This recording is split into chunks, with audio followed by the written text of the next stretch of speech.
आपल्या प्रतिष्ठेसाठी बैलांना पळवणं, तुम्ही सांगताय की त्रास होतो, का पळवलं जातं? की काय काय लोक म्हणतात मुलाखतीत दिसला बैल, मुलाखत घेतली, नजर लागते बैलाला, काहीतरी होतं.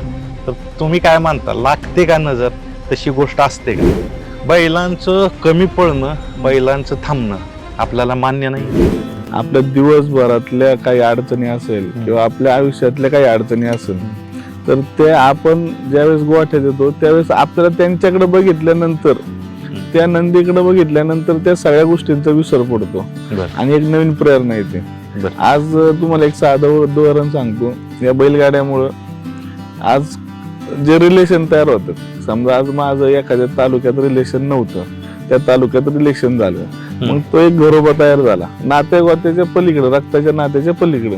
मग त्यातून आपण काय घ्यायचं, व्यावहारिक संबंध वाढवायचे. आपला नंदी पळतोय, आपण नाही पळत, वा, आपला नंदी पळतोय, आपण माच करायची गरज नाही. तो त्याच्यात काहीतरी आहे म्हणून तो पळतोय आणि तो आपलं नाव रोशन करतोय. आज समजा 3 वर्ष त्या बैलाचं आपल्या आयुष्यात आपल्या आला आणि आपल्या कुटुंबाचं किंवा माझ्या संघटनेचं नाव त्यांनी महाराष्ट्रात नेलं, ह्याच्यापेक्षा वेगळं गॉड गिफ्ट काय?